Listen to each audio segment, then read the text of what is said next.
biologian eta medikuntzan lizentziatua da. Complutense Unibertsitatean. Puerta del Hierro ospitalean doktoren tesia egin, eta 9 urte eman zituen Londresen immunogenetika ikasten. Baina, esan behar dugu, bere sena hizkuntzarekin lotuta dagoela. Goitzik, behera. Orduan, polifazetikoa gutxienez. Boza como un pretexto para hablar muy brevemente, porque no hay tiempo, del vasculerismo y de la antigua historia, la historia antigua de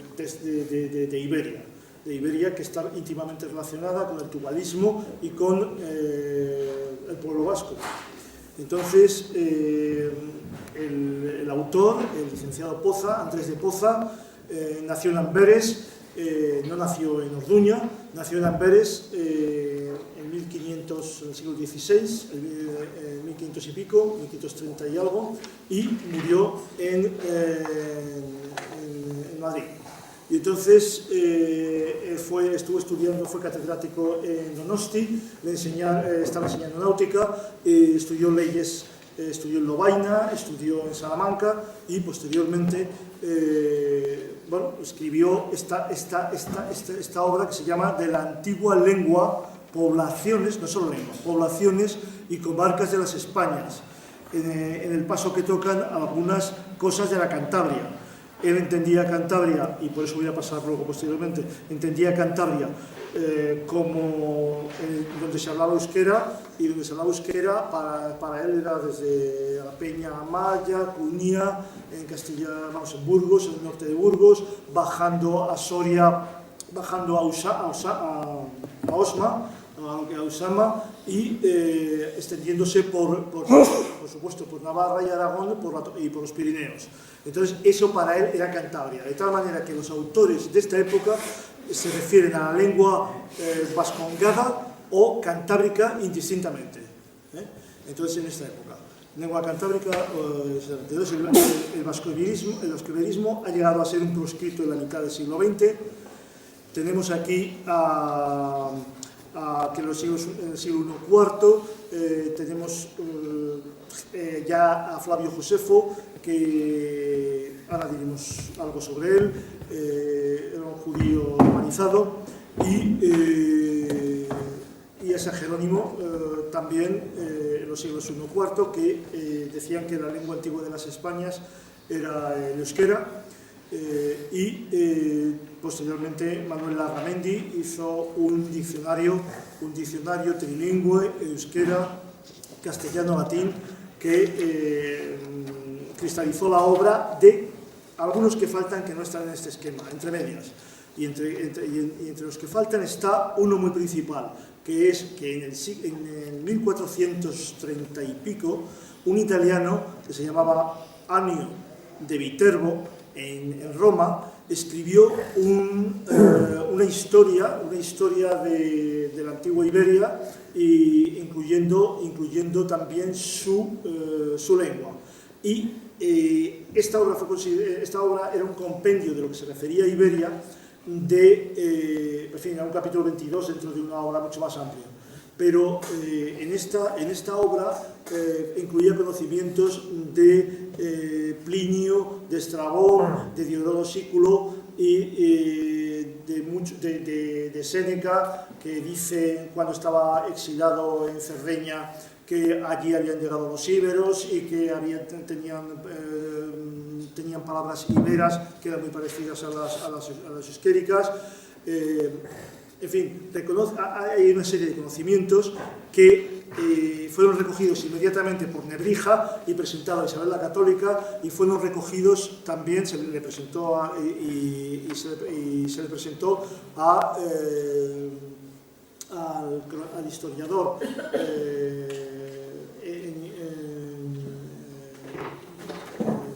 historiador de Fernando VI, del esposo Fernando de Aragón, y fue tomado como muy respetable la obra de este señor. La obra de este señor italiano no se encuentra en castellano, entonces ha sido como eliminado de la historia de España, y solo se dice que es falso todo lo que dice. Él habla del tubalismo, de los primeros reyes que vinieron a los que estuvieron en España. Habla también de que sugiere, cuenta que Hércules, las andanzas de Hércules fueron en Occidente, y también algunos autores han recogido esta teoría o esta propuesta, y que no fueron en Grecia, que no se iniciaron en Grecia, y habla de todo esto. Este señor era muy respetado, pero posteriormente se dijo que esto se llamó falso, y igual que se aceptó una gramática que es muy discutible de Nebrija, pues a Nebrija esto, que también lo proponía él, no se le aceptó. O sea, unas cosas sí, para otras cosas era serio, para otras cosas no. Estas así se escribe la historia. Entonces,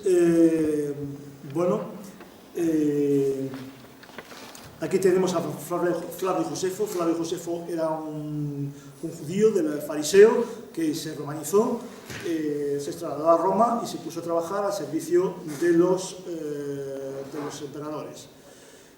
Aquí es un busto de Flavio Josefo romanizado, lo ven ustedes, y este nos habla de los primeros reyes de Iberia, y nos dice pues que los primeros fueron Tubal y una serie de hijos, hasta 24, o de sucesores. Entre medias, Heracles le quitó el trono a uno de su familia, también Gerión, procedente del norte de África, también se lo quitó en otra ocasión, pero volvieron, etc. En fin, toda la historia del tubalismo, que no vamos a entrar en ella. Esta es la obra que ya hemos presentado antes, al principio de la charla, y que nos ha servido de pretexto para hablar de lo que vamos a hablar, del vasco-iberismo y de la historia de la España primitiva, muy brevemente, del licenciado Andrés de Poza. Como he dicho antes que nació en Amberes, pero era hijo de un judío converso. Y esto es importante también.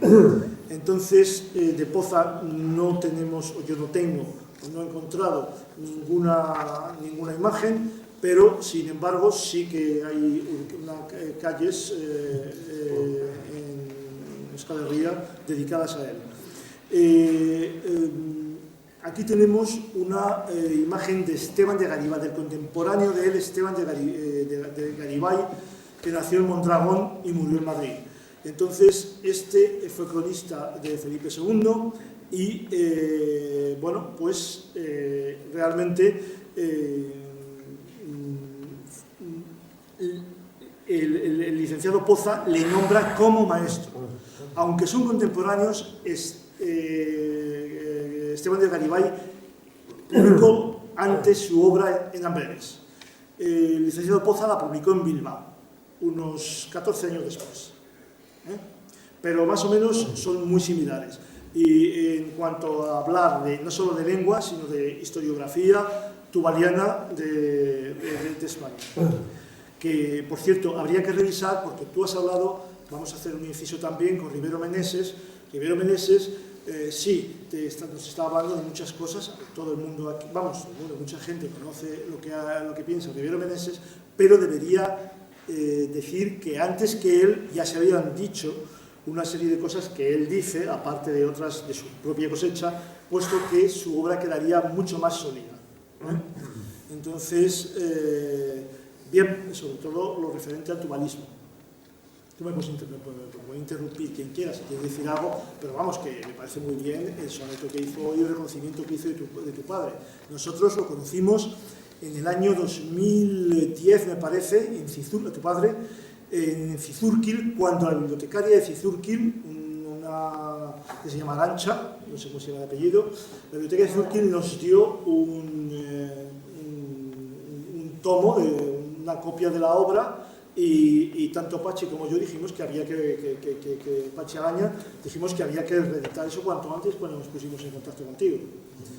Pero Entonces, o sea que nosotros estamos haciendo aquí después de todo no se está desperdiciando el trabajo que está haciendo, sino que se están haciendo cosas muy concretas como esta. Localizarte a ti, primero que fue Pachi, y luego posteriormente, o sea, concretizar la republicación por internet que tu padre jamás se hubiera imaginado. Bueno, bien, entonces este es el título de la obra entera de Garibay, y en el número 22, en el tomo de los 40 libros del Compendio Historial de las Crónicas y Universal, etc. Y este es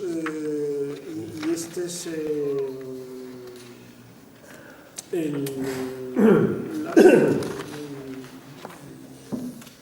título, y uno de los capítulos está, como hemos dicho, dedicado a España. Entonces aquí tenemos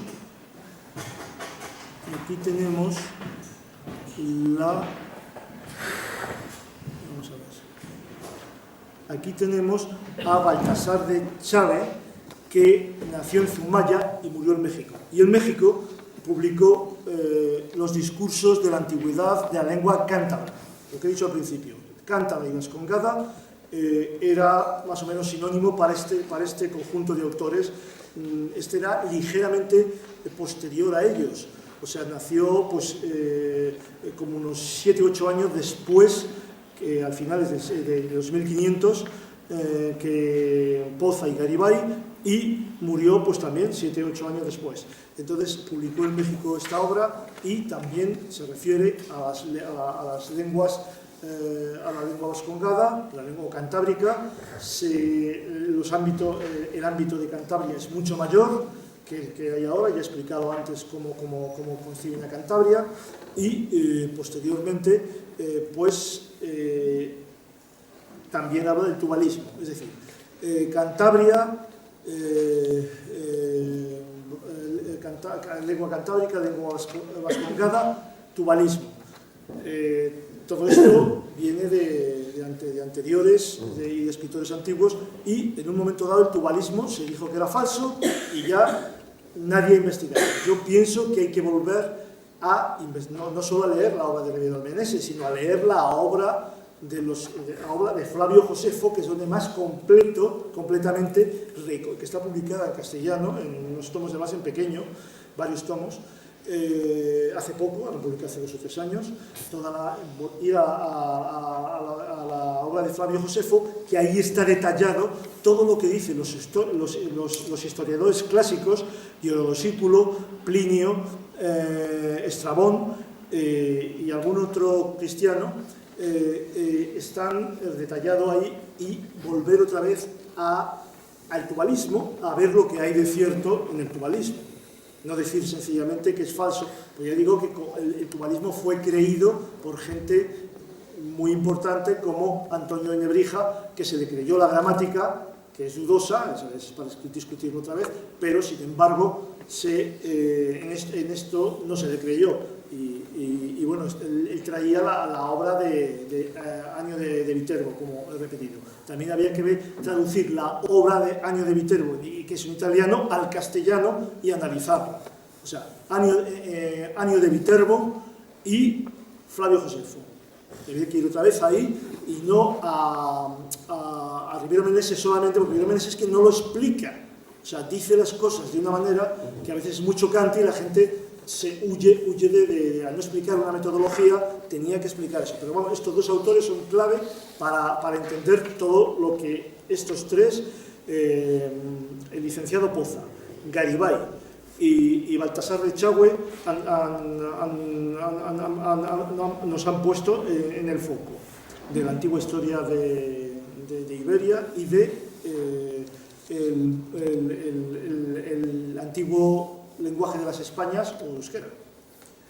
Bien, Larramendi, como decimos, aquí Larramendi escribió una serie de cosas, y además escribió el diccionario trilingüe, como ya sabemos todos, y hizo una concretización muy importante sobre las obras que habían escrito sus predecesores, que ya hemos nombrado. Humboldt, el creador de la Universidad Libre de Berlín, el hermano lingüista, no el naturalista, Guillermo Wilhelm, vino a España, estuvo viendo y escribió 3 o 4 obras, y es el que estableció a nivel mundial que el euskera era el lenguaje principal, el lenguaje más antiguo de Iberia.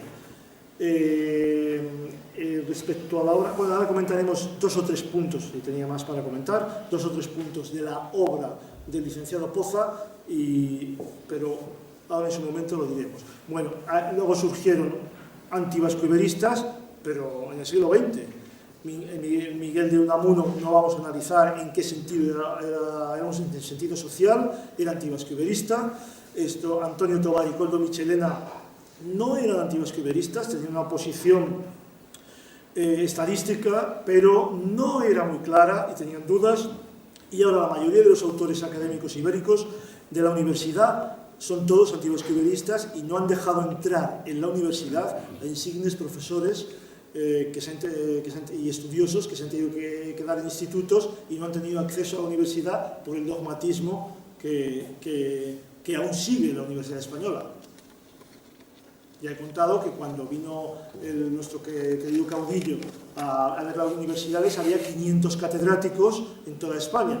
De los 500 catedráticos, esto lo he contado alguna vez, alguno de vosotros, de los 500 catedráticos que había, fusiló a 100 y pico, a otros 150 salieron huyendo por miedo a la represión y otros 100 los metió en la cárcel.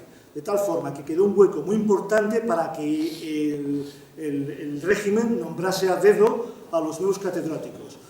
Entonces, esos han sido los que han escogido a los profesores de la Universidad Española actual. Y esto quizá nos explique muchas cosas. Por ejemplo, que tengáis a antivascos en muchas facultades de letras de la Universidad del País Vasco. Entonces, bueno, son hechos que la gente tiene que saber, pero no lo dicen. Bien, finalmente vino a mediados del siglo pasado, vino Gómez Moreno y el alfabeto ibérico lo descifró, entre comillas. Yo iba a hablar aquí de una serie de puntos que habla en su libro el licenciado Poza. Aquí, por ejemplo, de Cantabria, pues de Cantabria habla bastante y sobre todo lo que dice es que la extensión era mucho más amplia de lo que es ahora. Con Flavio Josefo habla del tubalismo, habla de que Hércules, que está, por ejemplo, representado, según la mayoría de los estudiosos, en esta colina de Devon, en una figura, consideran que es Hércules, que las aventuras de Hércules dentro de la leyenda tubaliana, o la leyenda o de la historia tubaliana, fueron en el Atlántico. Y bueno, y esto lo consideran como una prueba más, considerando que la hipótesis de que este fuese Hércules. Y en el libro, voy a poner la estructura del libro de licenciado Poza, y tiene un índice general. Entonces, un índice general que, por ejemplo, dice aquí, por el cual se muestra cómo ha habido muchos reyes y ciudades de estos reinos, todos ellos de nombres hebreos. Él dice que el hebreo fue sustituido posteriormente por el euskera, o que se fue conjuntamente con el euskera. Luego dice de cómo los antiguos españoles de estos reinos poblaron una provincia en el Asia y en ellos fundaron villas de apellido vascongado. Entonces, lo que está hablando es del Cáucaso, de los lenguajes caucásicos, del lenguaje de Iberia, de la Iberia caucásica. Ya está hablando entonces. Habla de la lengua latina y dice que la lengua latina no es la primera ni mucho menos, de la antigua lengua africana, y dice que los africanos tuvieron la parte sur de Iberia bajo su dominio, no antes de que vinieran los árabes, pues los árabes no, los bereberes. Aquí no hubo una invasión árabe. Aquí vinieron los bereberes y tampoco hubo invasión berebera. Aquí se les llamó a que ayudasen a uno de los bandos de la pelea que tenían entre el rey y otros nobles. El traidor don Julián planificó la entrada de los bereberes y entre los bereberes, pero no hubo invasión. en el sentido estricto. Luego, posteriormente, no vamos a entrar en eso, ocurrió una serie de cosas, pero aquí dice que la parte de Iberia, la parte sur de Iberia, estuvo bajo mando africano anteriormente. He estado en Rabat ahora, precisamente hablando con el presidente de la Confederación Mundial Bereber. Hicimos un coloquio. Al final el embajador español dijo: esto es que era un solo pueblo, el norte de África e Iberia, y ahora estamos empezando a unirlo. Así acabó. Ese es un buen título. Bueno, bien, estos son cosas que dicen los políticos. No está mal. Bien, entonces tiene un índice general, luego tiene aquí un capítulo en el que dice el que trata de la antiquísima costumbre de un pie descalzo con que los señores de Vizcaya tienen la costumbre de jurar los fueros y libertades en ella. También los reyes católicos también tuvieron que jurar los fueros con un pie descalzo. Y esto él describe cómo lo juraban en Oriente Medio, en Irán, en Grecia, y es una costumbre extendida por el Mediterráneo. Él habla de la similitud de muchas lenguas del Mediterráneo con las lenguas, con el euskera.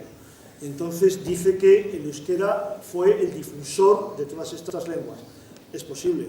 Entonces aquí habla de los precursores que hemos hablado, del tubalismo, de otros autores, y vamos a tratar esto. Este es otra vez, vamos a ver. Dice que los montes Pirineos se llamaban Setúbal anteriormente, y que también Tubal fundó Setúbal, y tiene algo que ver con, no voy a entrar ahora con la etimología que hemos sacado de lo que significa, y Setúbal además es una ciudad debajo de Lisboa, ahora mismo portuguesa, que fue fundada por Tubal también y por su dinastía. Entonces, la antigua lengua africana y de los vocablos vascongados que el vulgo piensa son de otras lenguas que han entrado en estos reinos. Bueno, o sea, él está relacionando con otras lenguas. De los antiguos límites de Cantabria, ya digo que son mucho más amplios, llegan hasta por debajo de Soria, hasta Osma. Entonces, los que juran en Guernica los fueros tienen que hacerlo con un pie desnudo. Y entonces, cuando vinieron los reyes de Castilla, tenían que jurar con un pie desnudo, y considera, repito, esta una tradición del Mediterráneo. Tiene el libro para más claridad un índice nomástico que tiene diferentes nombres. Por ejemplo, aquí tenemos Caristios. Entonces, en la ciudad Caristia, dice que hay una que se llama Velia, con V, pues Veleia. Entonces dice que hay una ciudad carística que se llama Velia. La nombra. Luego, ¿de qué habla aquí más? Nada que nos interese. Bueno, de Cantabria, por supuesto. Cantabria es mucho más extensa. Cantabria es lo que ahora se llamaría Euskal Herria para estos autores. O sea, y es muchísimo más amplia que lo que es ahora, como ya he dicho. Aquí vamos a ver, nada más. Aquí Caristios, naciones de la Cantabria, en la que hubo ciertas villas, Suestatun, Tulsia y Velia. ¿Vale? Seguimos. Aquí, o sea, le consideramos entonces un precursor de la propuesta nuestra de que ha habido una serie de lenguas muy emparentadas, que son las que hemos llamado mediterráneas, que son la vasca, la ibertartésica, la bereber, la guanche, la púnica, la etrusca, la minoica, la hitita, la hebraica y la ugarítica. Tu padre no solo pone estas, pone muchísimas más. Luego Jaime ha descrito también que el dogón está emparentado con estas lenguas. No sé si, yo pienso que aquí Jaime ha dado una charla y supongo que también te la habrá comentado. El dogón es una lengua emparentada con el euskera. Bien, entonces lo que sí me interesa poner es que Tobar analiza 1000 términos ibéricos y solo admite que 31 son históricos. Y los demás dicen que son coincidencias o préstamos del ibérico y el euskera o viceversa. Michelena dice que de los 1000 términos iberos de Tobar se han olvidado de bastantes que sí que son euskéricos, o sea, que ellos discuten. Los términos son, y dice los que empiezan por una serie dice algunos, y algunos que empiezan por estos sufijos, en algunos casos son sufijos. Entonces, Tobar y Michelena nunca negaron el vasco-iberismo rotundamente, dejaron el tema abierto para futuras generaciones. Tobar dice, no se debe negar la relación entre el protovasco antiguo y el ibérico de las inscripciones desde Enserune, que está en Montpellier, en Francia, hasta Andalucía, dice Tobar. Y cuando Michelena dice, no se descartan las relaciones entre la lengua ibérica y el euskera, en algunos casos son indiscutibles, ¿vale? Pero, sin embargo, la crítica hoz de gente que apoya el vasco-iberismo y que hace una obra sobre esto, vamos, esto es contra nosotros, este es otro catedrático de lingüística de la Universidad Complutense, fue al rector a decir que nos reprimiese, que nos prohibiese publicar y que nos represaliase. Y pide indirectamente que se represalie a los autores y que la autoridad académica establezca una censura. Esto, el catedrático es Javier León. Se hizo una represalia y censura no se pudo hacer porque estamos en una época que es muy difícil hacer censura, sobre todo cuando ya está en Internet. La crítica de la Carra, que se hizo al vasco-iberismo que hemos hecho nosotros, no vamos a entrar en ello. Escoge arbitrariamente en términos de los miles de vasco-ibéricos propuestos que se han hecho y dice que son aceptables solo un 5%. Descarta por préstamos latinos o de lenguas romances, descarta por las etimologías falsas protovascas que Michelena, que su maestro Michelena, ha propuesto. Y asegura que el trabajo raya en la más burda falsificación. En fin, la Carra ha hecho esta estadística sin hacer chi cuadrado, sin hacer ningún método estadístico, ha escogido los términos que le ha dado la gana y ha hecho lo que le ha parecido. Entonces, bien, esto es solo y ya, sí, ya está. Y entonces aquí tenemos al vasco-iberismo señalado por la Inquisición y condenado a ser quemado. Por eso digo que volvamos al tubalismo y a estudiar el tubalismo a Annio de Viterbo, el romano, y a Flavio Josefo, que recogía todo lo que había de tubalismo y de antigüedad de la lengua vascongada o cántabra en la antigüedad, y que volvamos a reestudiar eso otra vez, aparte de la obra que se ha publicado de Aguirre. Muchas gracias.